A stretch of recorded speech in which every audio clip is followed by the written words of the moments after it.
Hello दोस्तों, स्वागत करते हैं आप सभी का आपके अपने यूट्यूब चैनल जैकपुर पे। तो आप लोगों का साइंस ना ऑब्जेक्टिव में टोटल कंप्लीट ही करवा दिया गया है। बुक वगैरह से झारखंड के जितने भी बुक होते हैं जेसीईआरटी वगैरह से सारा कंप्लीट करवा दिया गया है।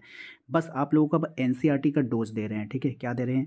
एनसीईआरटी का डोज दे रहे हैं। इसमें क्या होगा कि कुछ इंपॉर्टेंट एनसीईआरटी में क्वेश्चन ज़्यादा होते हैं और जो भी यहाँ पे इंपॉर्टेंट होगा ना वो हम आपको बता रहे हैं, और जो इंपॉर्टेंट नहीं होगा वो हम आपको बता देंगे, उसको छोड़ देना है। ठीक है, तो चलिए फटाफट आप लोगों का रिवीजन करवा के 50 क्वेश्चन आप लोगों का करवा देते हैं।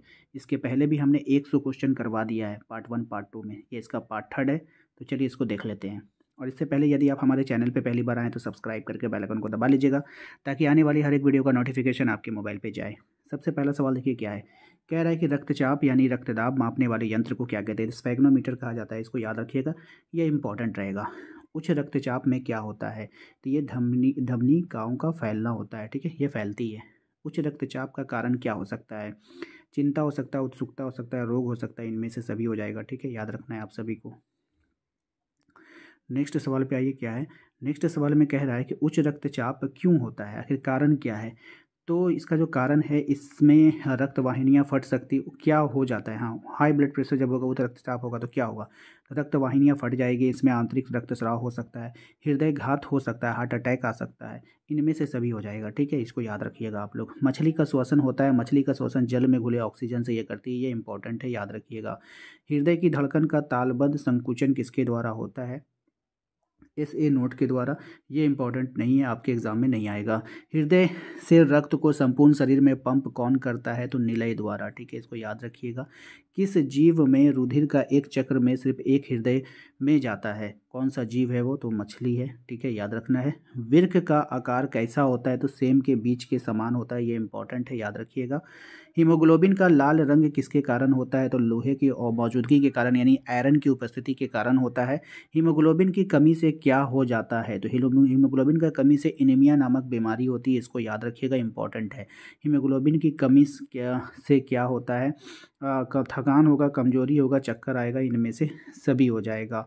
दोहरा परिसंचरण नहीं पाया जाता है, किसमें आपको बताना है? तो मछली में नहीं पाया जाएगा, बाकी सब में पाया जाएगा, इसको याद रखना है। दोहरे परिसंचरण में के एक चक्र में रक्त का वहन होता है, तो हृदय और फेफड़े के बीच, हृदय और शरीर के दूसरे अंगों के बीच। ये सवाल डीप्थ सवाल है, ये सवाल आपके एग्जाम में नहीं आएगा। आंत्र रस कहाँ स्रावित होता है? छोटी आंत में होता है, इंपॉर्टेंट है, याद रखना है।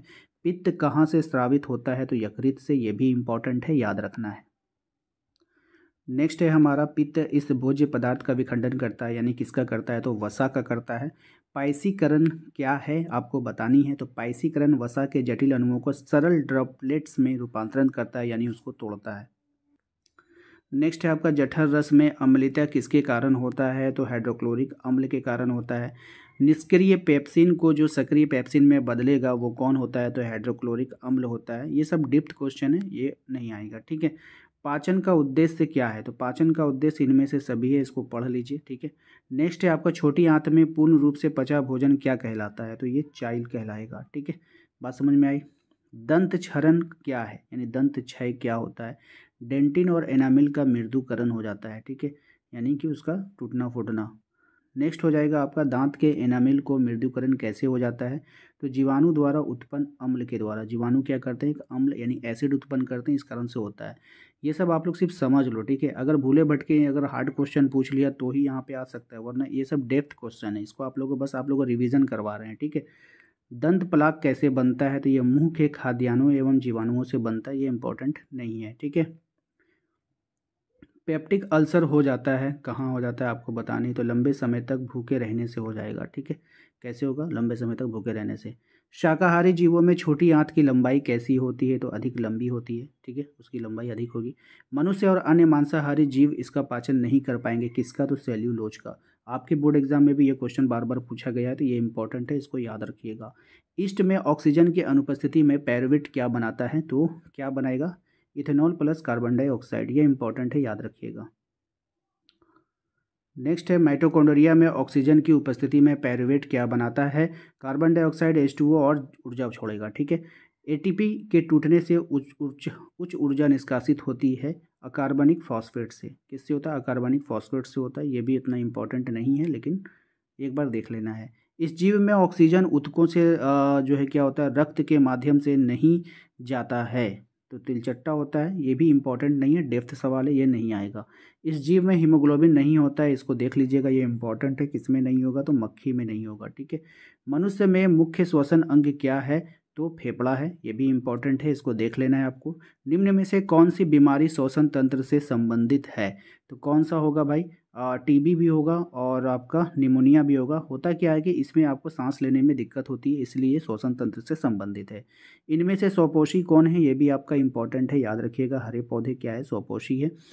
पौधे प्रकाश संश्लेषण से क्या बनाते हैं, तो कार्बोहाइड्रेट बनाते हैं, ठीक है, बात समझ में आई।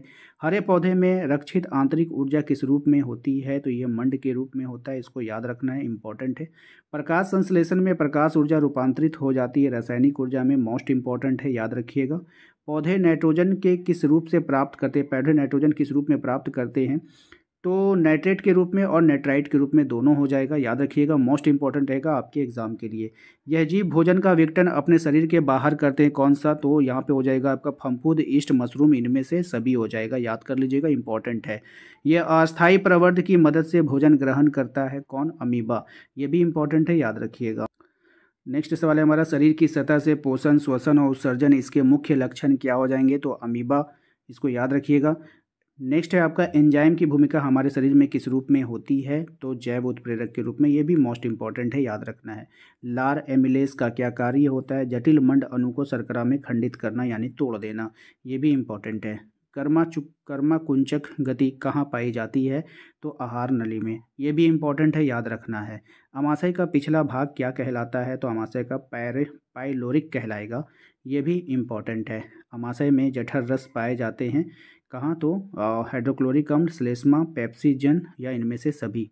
तो अमाशय के जठर रस में क्या पाया जाता है, ठीक है ना, तो यहाँ पर ये सभी पाया जाएगा, बात समझ में आई। लेकिन आप लोगों का जो जैक बोर्ड है उसमें हाइड्रोक्लोरिक अम्ल सिर्फ दिया है, ये सब नाम नहीं रहेगा, तो हाइड्रोक्लोरिक अम्ल को वहाँ पे आपको आंसर करना है।